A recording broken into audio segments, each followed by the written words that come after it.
Comment obtenir 1000 € de dividendes par mois? C'est ce que nous allons voir dans cette vidéo. C'est parti, jingle.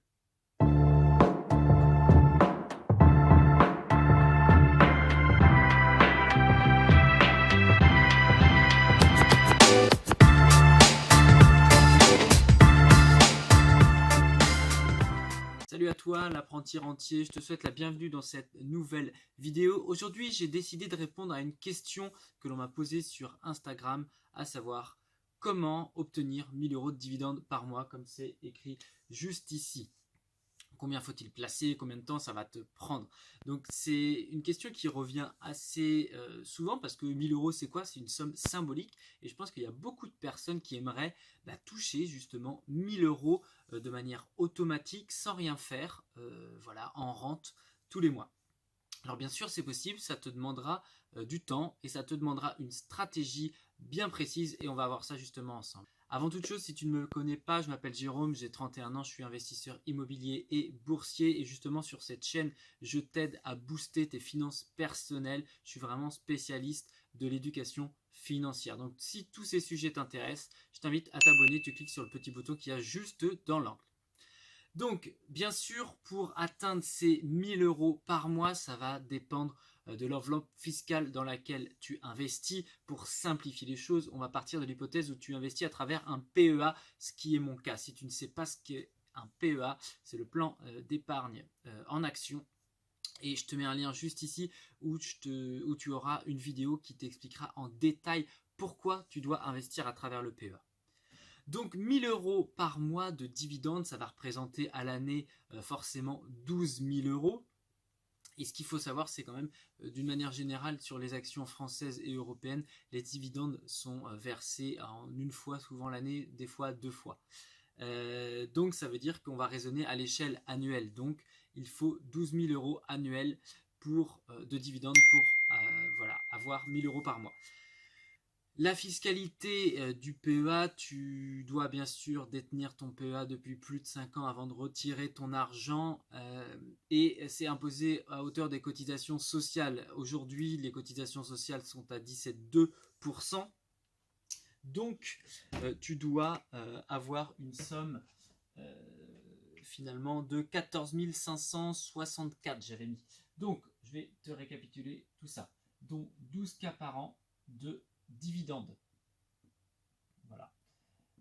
De dividendes qui sont imposés justement, enfin imposés, ouais, on va mettre cotisation sociale à 17,2%, ce qui fait que tu dois en réalité obtenir, allez, je vais arrondir à 14 500, voilà, pas beau mon 5, 14 500 € de dividendes par an pour obtenir justement tes 1000 € par mois. Donc maintenant, combien il faut placer, quel capital il faut avoir pour générer justement ces 14 500 € de dividendes par an? Alors, bien sûr, tu vas te douter que ton capital va être plus ou moins long à se constituer en fonction du rendement. Forcément, tu vas mettre plus de temps sur un rendement à 3% que sur un portefeuille avec un rendement à 10%. C'est pour ça qu'on va partir sur une moyenne en fait. On va partir sur la moyenne d'un portefeuille à 6%, ce qui est clairement pas très très compliqué à composer. Et on ne va pas parler de l'augmentation de la croissance des dividendes, sinon ça va être infernal, on ne va pas s'en sortir. Donc finalement, 14% que viennent diviser ou multiplier, non, diviser justement les 6%, ça fait qu'on obtient un capital. Il faut placer en bourse, allez, pareil, je vais arrondir, 242 000 €.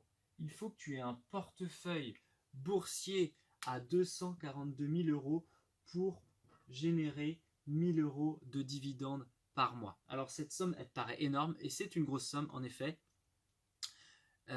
Si tu me suis, tu sais que je ne suis pas encore là, j'en suis même très loin, mais j'ai mis toute la stratégie en place pour pouvoir y arriver le plus vite possible. Justement, si cette stratégie, si tu veux bien sûr en savoir plus, n'hésite pas à rejoindre mon groupe de formation. C'est un groupe sur lequel on avance tous ensemble, chacun avec ses propres objectifs. Moi, le mien, je ne te le cache pas, c'est d'avoir ceci d'ici 15 à 20 ans. Donc, et voilà, ma stratégie, elle est établie et maintenant, j'ai plus qu'à l'appliquer au pied de la lettre.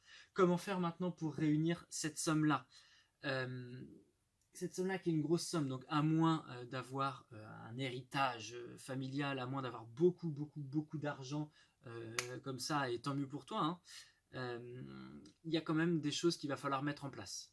Donc la première des choses, c'est bien sûr se donner le moyen de ses ambitions. J'aime beaucoup cette phrase parce que quand tu as un objectif en tête, quand tu es déterminé, ben, tu te donnes le moyen de réussir. Donc c'est la méthode Kaizen, la méthode des petits pas, un pas, puis un autre, etc. Et tu avances vers tes objectifs.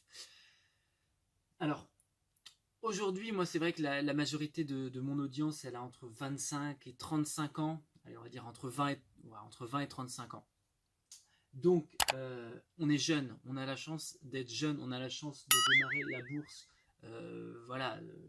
On a tout le temps devant nous, on a toute la vie devant nous pour pouvoir mettre cette stratégie-là en place. Et moi, personnellement, je regrette même de ne pas avoir démarré la bourse plus tôt. Sinon, j'aurais déjà des résultats bien plus élevés que ce que j'ai actuellement. Mais c'est comme ça, la bourse, c'est une question de temps.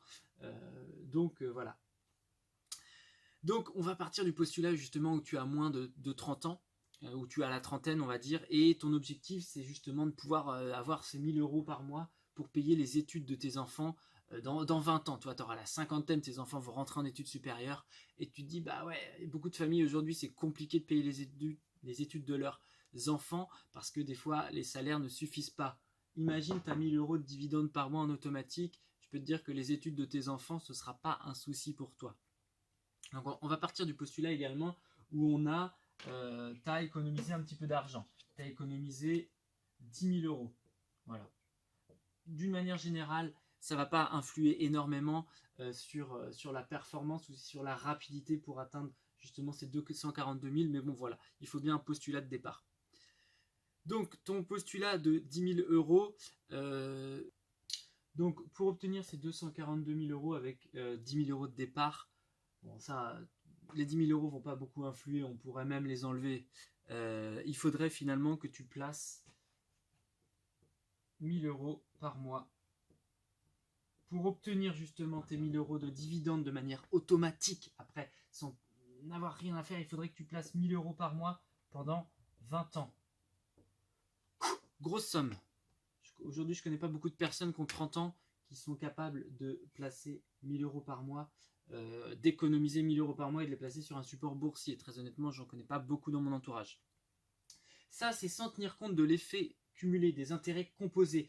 Aujourd'hui, si tu me suis, si tu t'es intéressé à la bourse, si tu as un minimum d'éducation financière, tu sais très bien qu'on a ce qu'on appelle les intérêts composés, l'effet cumulé, cette fameuse effet boule de neige où les intérêts génèrent eux-mêmes des propres intérêts, ce qui va accélérer justement la croissance de ton portefeuille.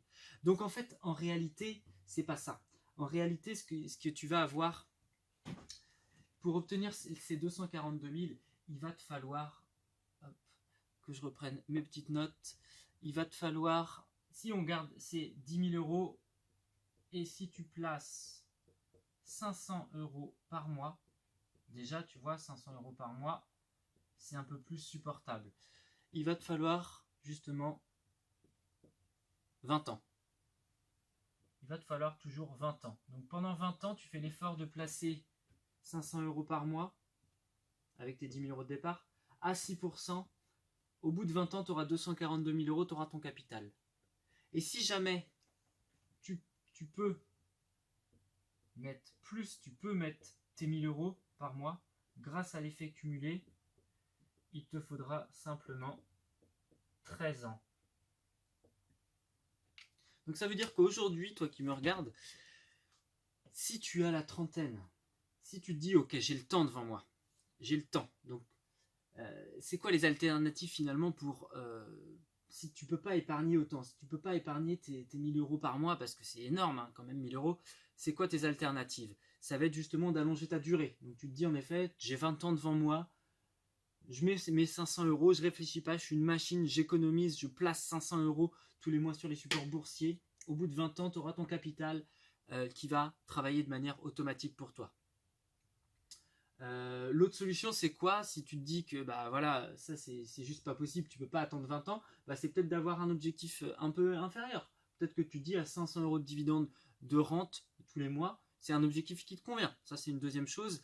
Deuxième possibilité, la troisième possibilité, c'est bien sûr d'augmenter ce chiffre-là, d'être sur un portefeuille un peu plus agressif, un portefeuille sur lequel tu vas prendre un petit peu plus de risques et voilà, sur lequel tu vas pouvoir également gagner du temps en ayant un portefeuille plus actif, qui va travailler davantage. Donc j'espère que cette vidéo t'a plu. Si c'est le cas, n'hésite pas à me laisser un like, n'hésite pas à me dire dans les commentaires si tu aimes ce format avec le paperboard. C'est un format assez nouveau pour moi. J'aime beaucoup personnellement, mais j'espère que ça te plaît également. C'est toi le plus important dans cette affaire. Donc voilà, n'hésite pas à me dire en commentaire ce que tu en penses, où tu en es dans ta stratégie.